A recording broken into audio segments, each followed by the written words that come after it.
আমি ধন্যবাদ দেবো ইউটিউবার গুলোকে, যাদেরকে ছোট ছোট মিডিয়া বলে চালিয়ে দেয়। বড় বড় মিডিয়ার পেট্রোল ট্যাঙ্কে এরা সাথে করে নিয়ে ঘোরে, এরা নিউজ পাঠালে তবে তারা করে, আর এদের লোগোর আগে নিজেদের বড় করে লোগো মেরে দেয়। সেজে গুজে আনন্দবাজার পত্রিকা আর কি বলে এবি আপনার স্টার আনন্দ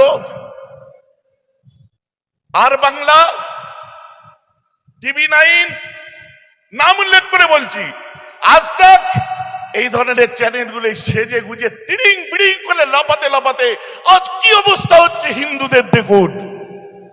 আরে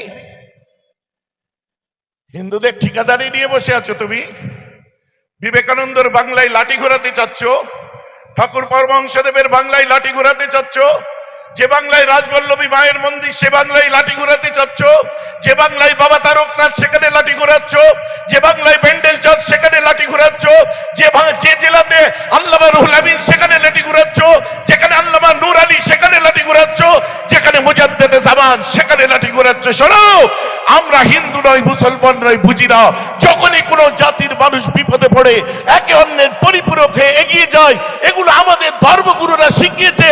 তোমাদের ওই যোগী আদিত্যনাথের বাদরের লেজ ধরে টেনে আমরা এগুলো শিখিনি। কার কারবার বাঁচাতে, ব্যবসা বাণিজ্য বাঁচাতে আজ আমরা এখানে এসেছি যে ভারতবর্ষের বুকে একটা স্বৈরাচারী গভর্নমেন্ট যে কালা কানুন যে পাস করেছে, এই কালা কানুনের বিরুদ্ধে আমরা এখানে এসেছি, যেটা আমাদের ইবাদত ইমানি দায়িত্ব। বারবার একটা আমাদের কাছে কথা ভেসে আসে, একটা সম্প্রদায়ের মানুষকে টার্গেট করে চলে। ভারতবর্ষের বুকে আমাদের দুর্ভাগ্য এমন একটা গভর্নমেন্টকে আমরা পেয়েছি, যে গভর্নমেন্ট বারবার আমাদেরকে আঘাত করেছে। আমরা ভারত স্বাধীনতার পর থেকে যত প্রধানমন্ত্রী পেয়েছি কেউ এই কথা বলেনি। আজ আমাদেরকে শুনতে হচ্ছে কি, যে হিন্দু খাতরে মে হ্যায়। শুনেছেন না আপনারা কি বলছে? হিন্দু খাতরে মে হ্যায়। আর নতুন করে স্লোগান উঠেছে হিন্দু হিন্দু ভাই ভাই। মহা মুশকিল কারা বলছে? যারা এতদিন হিন্দু বোধহয় ছিল না, শাহাবুদ্দিনের বাড়িতে দুপাটি খেয়েছিল। কোথায় খেয়েছিল? আরে বাটিটা যে জিনিসটা খেয়েছে ওটাও ফেমাস, আর যে খেয়েছে সেও ফেমাস, মধ্যে থেকে শাহাবুদ্দিনও ফেমাস। এমন জিনিস খেয়েছে। আমাদের দুঃখ আফসোস কোথায়, যে আমাদের ভারতবর্ষের বুকে এতগুলো প্রধানমন্ত্রী এসেছে, কতগুলো কথা মন দিয়ে শুনুন। আমাদের এই দেশে 500 বছর মোগলরা রাজত্ব করেছে, একবারও বলেনি মুসলিম রাষ্ট্র করতে হবে। এই দেশে 200 বছর ব্রিটিশ রাজত্ব করেছে, একবারও বলেনি খ্রিস্ট রাষ্ট্র করতে হবে। এমন এক অপদার্থ সরকার আমরা পেয়েছি। আমাদের দুর্ভাগ্য যে এরা আজকে এসে বলছে হিন্দু রাষ্ট্র করতে হবে। 15 লাখ টাকা করে মানি ব্যাগে আপনাদের অ্যাকাউন্টে ঢুকেছিল, খরচা হয়ে গেছে? আরে হাত তুলে বলেন আছে না খরচা হয়ে গেছে? হাত নাড়ছেন কেন? পাননি? পেয়েছেন না পাননি? 15 লাখ টাকা কোথায় বলে কালা ধন আয়েগা। 20 জন ভারতবর্ষের ইম্পেরিয়াল তারা আমার দেশের টাকা নিয়ে বাইরে বেরিয়ে গেল, বিচার নেই। আদিবাসীরা মার খাচ্ছে, বিচার নেই। মধ্যপ্রদেশে দলিতদের উপর অত্যাচার চলছে, কোনো বিচার নেই। আজকে কত অনগ্রসর জাতি তারা পিছিয়ে পড়ে আছে, তাদের বিচার নেই। গত কিছুদিন আগে দেখলাম মুসলমানদের ভাই বলতে হবে না, দয়া করে তোমাদেরকে হাত জোর করি বেগত্তা করি, মুসলমানদের ভাই বলার দরকার নেই। কদিন আগে আমরা দেখলাম তাদের দলের একজন বিধায়ক বা নেতা প্রথম সারির চেয়ারে বসতে গেল, সঙ্গে সঙ্গে ঠিক এই ভাষায় বলল, পিছে চল পিছে চল পিছে চল। দেখেছেন কিনা দেখেননি? কোন ধর্মের ছিলেন তিনি? মুসলমান না। আজকে সস্তার কিছু পানীয় পান করিয়ে দিচ্ছে, দেশি মাল। দেশি মাল বুঝো চুল্লু? এই চুল্লু খাইয়ে রাস্তায় নামিয়ে দিয়ে যাদের জিন্দাবাদ বলেছে, ওরে আমার বাংলার হিন্দু ভাইরা শোনো, ওরা তোমাদেরকেও হিন্দু মনে করে না, কারণ কাস্টিজমের শিকার তোমরা হয়েছো। উঁচু কাস্ট নিচু কাস্টের বিচার চলছে, তোমাদের কপাল ভালো। এখন আমরা আছি, আমাদের উপর দিয়ে চলছে, আমাদের পরে এবারে নিজেদের মধ্যে লড়াই লাগতে চলেছে। কারণ আর তো কাউকে খুঁজে পাবে না। কে তখন? ব্রাহ্মণ অব্রাহ্মণ, ব্রাহ্মণ ক্ষত্রিয়, ক্ষত্রিয় বৈশ্য, বৈশ্য শূদ্র, নিজেদের নবশূদ্র, কত রকম লড়াই এখন বাকি আছে। ভারতবর্ষের বুকে একটা দুর্ভাগ্য যে এতগুলো প্রধানমন্ত্রী এসেছে, পণ্ডিত জওহরলাল নেহরু একবারও বলেন হিন্দু রাষ্ট্র করতে হবে।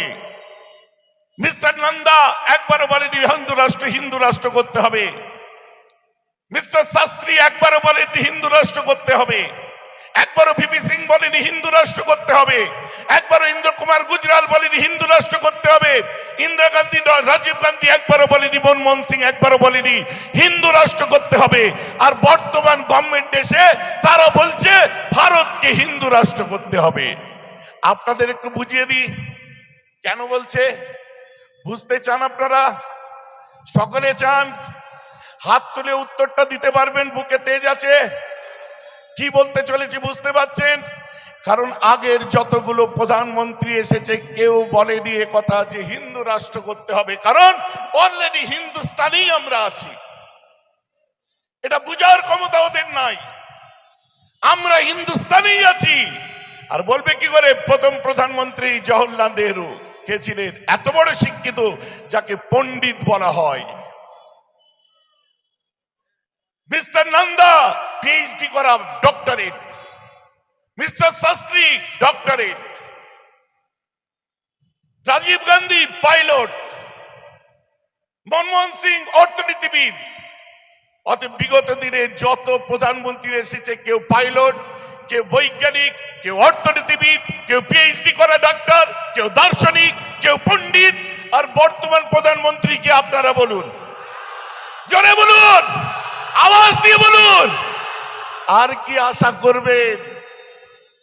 আর কি আশা করবেন? পাইলটের কাছে যে আশা করা যায় চাওয়ালার কাছে করা যায় না। বৈজ্ঞানিকের কাছে যে আশা করা যায় চাওয়ালার কাছে করা যায় না। ভারতবর্ষের পশ্চিমবঙ্গে আমরা বাস করি, আমরা বাঙালি। ডাইভার্সিটি অফ বেঙ্গল কি আমরা জানি, ডাইভার্সিটি অফ ইন্ডিয়া কি আমরা জানি। ভারতের বৈচিত্র্যে আঘাত দিয়েছে। এ আজ রটিয়ে দেওয়া হচ্ছে কি ওয়াকফ আইন হিন্দু মুসলমানের লড়াই। এটা হিন্দু মুসলমানের লড়াই না, এটা আর্টিকেল 14 কে ভায়োলেট করা হয়েছে সেই লড়াই। এটা হিন্দু মুসলমানের লড়াই নয়। আর্টিকেল 26 ভায়োলেট হয়েছে, এটা তার লড়াই। হিন্দু মুসলমানের লড়াই নয়। Article 26A, 26B, 26C violet হয়েছে, তার লড়াই। এ লড়াই মুসলমান হিন্দু নয়। এ লড়াই হচ্ছে আর্টিকেল 29 ভায়োলেট হয়েছে, তার লড়াই। বাবা সাহেব আম্বেদকরের ফটো দেখছিলাম পিছন দিকে, কার কাছে আছে উঁচু করে দেখান। বাবা সাহেব আম্বেদকরের ফটো এখনই এখানে ছিল। বাবা সাহেব আম্বেদকর আমাদের ভারতের সংবিধান রচনা করেছিলেন। বাবা সাহেব আম্বেদকরের আজ আমাদের কানুনকে, আইনকে, সংবিধানকে ছেড়ছাড় করা হচ্ছে, লড়াই আমাদের। তাই দুঃখ কোথায় জানেন? আজ যখন রাজপথে আমরা নেমে পড়েছি, আমাদের এই সেই কম যে কম শিক্ষা পেয়েছি ইমাম হুসাইনের কাছ থেকে, ময়দানে কারবালায় জালিমের সামনে নিজের গর্দান কেটে উড়িয়ে দিয়েছে, ওদের কাছে গর্দান ঝুঁকাইনি। আমরাও সেই ইমামে হুসাইনের সোলজার। হাই আমরা তৈরি করব নতুন এক ইতিহাস, না হলে রাস্তার উপর পড়ে থাকবে আমাদের ছিন্ন ভিন্ন লাশ। বোঝা যাচ্ছে? তৈরি হবে আজ নতুন এক ইতিহাস, নাহলে রাস্তায় পড়ে থাকবে আমাদের ছিন্ন ভিন্ন লাশ। চালাও গুলি যত পারো, আমাদের জেলে দেবে দাও, আপত্তি নেই। গুলি চালাবে চালাও, আপত্তি নেই। লাঠি পেটা করবে করো, আপত্তি নেই। গ্যাস চার্জ করবে, আমাদের আপত্তি নেই। আমাদের আপত্তি তোমরা একটা জাতি, একটা ধর্মের আইনের উপরে হস্তক্ষেপ করে তাদের মসজিদকে, তাদের কবরস্থানকে, তাদের আপনার ঈদগাহকে, তাদের মাদ্রাসাকে আল্লাহর সম্পত্তি দখল করেছো। আল্লাহর বান্দা হিসেবে শরীরে এক বিন্দু রক্ত থাকা অবস্থায় আমরা কোনোভাবে এই আইন মানছি না, মানছি না, মানছি না। আমাদের রক্ত থাকতে মেনে নিতে পারবো না।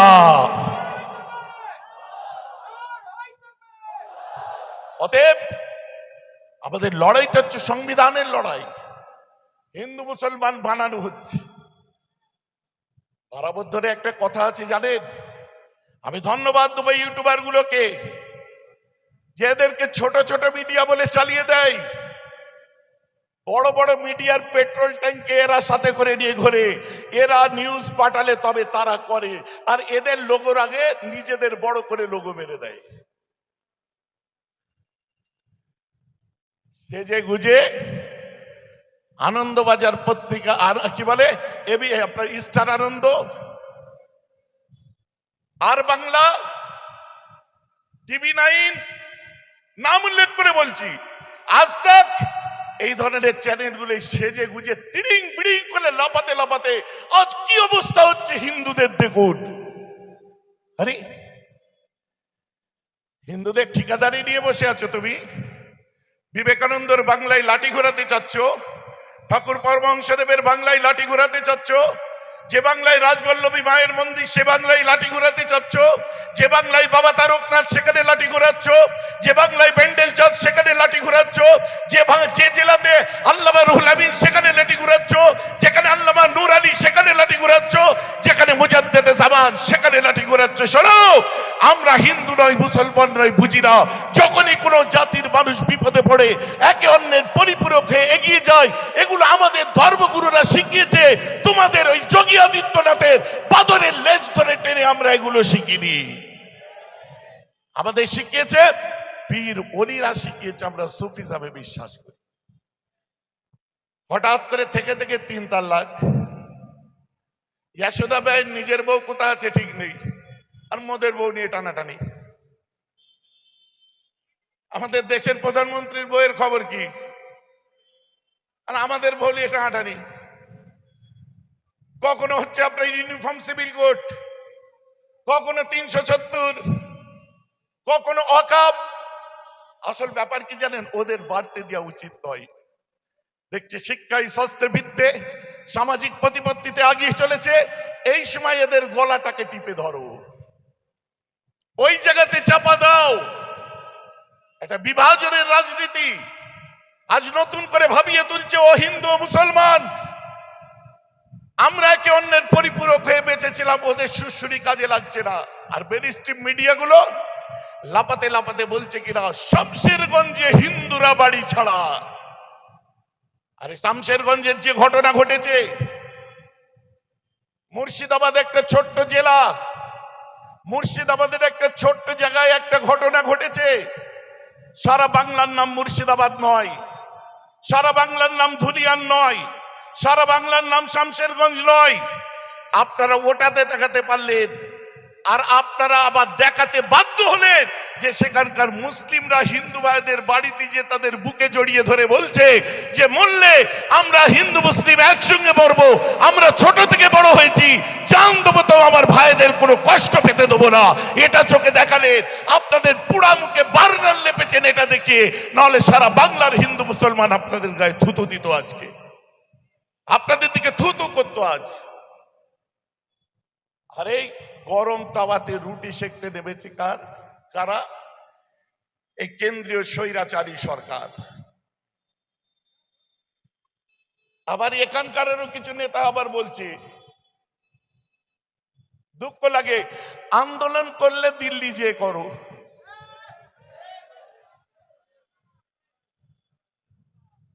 কাঁদবো না হাসবো আমি খুঁজে পাইনি। যদি এখানে দক্ষিণ 24 পরগনার মিডিয়া আছে, ওদেরকে আমি প্রশ্ন করব, আজকের ডেটেই বোধহয় ভাঙড়ের আশপাশে কোন একটা ওয়াকাফ এজেন্ডা নিয়ে প্রোগ্রাম চলছে, আজকেই চলছে। কারা করছে? যারা বলছে দিল্লি যে আন্দোলন করো, তারাই আবার বাংলায় করছে। হ্যাঁ, দিল্লি গিয়ে আন্দোলন করব, করছি তো আমরা। আরে কোন নাম তো আন্দোলন করেনি, আন্দোলনে হিন্দু মুসলিম বৌদ্ধ খ্রিস্টান সবাই নেমেছে। সংবিধান বাঁচাবার আন্দোলন, যেমন আপনার কাশ্মীর থেকে কন্যাকুমারী মুসলমানরা, হিন্দুরা, খ্রিস্টানরা, বুদ্ধিজীবীরা আন্দোলন করছে এই ওয়াকফ কালা কানুনের বিরুদ্ধে।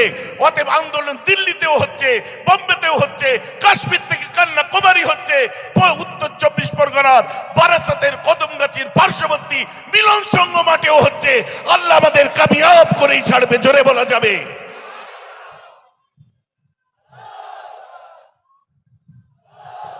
অতএব এদের কথায় আমরা কান দিই না। আগে যখন পেপার পড়তেন, ঈদের পরের দিন একবারই খবর হবে আমাদের। হ্যাঁ, মুরব্বীরা ঈদের পরের দিন খবরের কাগজ নিয়ে বসেছে, আমাদের ঈদের কি খবর দেয় দেখব। সেখানে লেখা আছে শান্তিতেই হলো ঈদ। আরে আমাদের শান্তি অশান্তিতে হয় ঈদ? তো আমি একটা প্রেস ক্লাবই আমি বলেছিলাম তখন যে শান্তিতেই হলো ঈদ, তার মানে কি? বলছে শান্তিতে হলো তাই। আমি কেন, শান্তিতে দুর্গাপুজো হয় না? শান্তিতে ক্রিসমাস ডে হয় না? শান্তিতে সরস্বতী পুজো হয় না? শান্তিতে আপনার কি বলে জন্মাষ্টমী হয় না? শান্তিতে আপনার মারি ক্রিসমাস হয় না? শান্তিতে আপনার কি বলে আপনার 1 জানুয়ারি হয় না? সবটাই শান্তিতে হচ্ছে। কোন সময় লিখলেন না শান্তিতে ঈদ। আর আপনার শান্তিতেই হলো আপনার ক্রিসমাস ডে, শান্তিতেই হলো নতুন বছর উদযাপিত। আর ঈদের সময় লিখে দিলেন শান্তিতেই হলো ঈদ। এমন একটা খোঁচা, যেন কথা ছিল অশান্তি হওয়ার, হয়নি তাই দুঃখ করে লিখছে শান্তিতেই হলো ঈদ। আপনারা কত সজ্জন ব্যক্তি আমাদের জানা আছে। কন্ট্রোভার্সি ছাড়া চলতে পারেন না। আর হট কেক, আজকে আমি তো বলি এমন একটা জাতি, নামে হোক আর যাই হোক শিরোনামে তাদেরকে না রাখলে রাজনীতির বড় বড় গদি হিলে যাবে। হয় নাম করো, নাই বদনাম করো। যেমন আমার একটা আগের বক্তব্য যে জান্নাতেও রাসূলুল্লাহর নাম, জাহান্নামে রাসূলুল্লাহর নাম। যদি বলেন কেন, যে জান্নাত গেছে সে বলছে আল্লাহ তোমাকে মানলাম, তোমার রাসূলকে মানলাম, তাই তুমি জান্নাত দিয়েছো, জান্নাতে নাম। আর জাহান্নামে বলছে আল্লাহ তোমাকে মানলাম না, তোমার রাসূল মুহাম্মদ সাল্লাল্লাহু আলাইহি ওয়াসাল্লামকে মানলাম না বলে জাহান্নাম পেলাম। নাম নিল কি নিল না? নাম নিল কি নিল না? তাহলে যে জান্নাতে গেছে মসরুর হয়ে নাম নিয়েছে, যে জাহান্নামে গেছে মজবুর হয়ে নাম নিয়েছে। অতএব আমাদেরও সেই একই অবস্থা। এই মুসলিম জাতি দোষণ করে কেউ মসরুর হয়ে নাম নিচ্ছে, আর দিল্লি সরকার মজবুর হয়ে এদের বদনাম করেও নাম নিচ্ছে। নাহলে এদের গদি টলে যাবে। কারণ ওদেরকে আঘাত করো তবেই আমাদের গদি টিকবে। তুমি এদেরকে যতই মারো, যতই আঘাত করো, যাই করো, যাদের নাম, যাদের জান আল্লাহর হাতে লিখে দিয়েছে, দুনিয়ার কোনো সৈনিকাদি শক্তিকে মুসলমানরা ভয় করেনি, করছে না, কিয়ামত পর্যন্ত করবে না। অতএব এসব কথাবার্তা আমাদের শোনারও বেকার।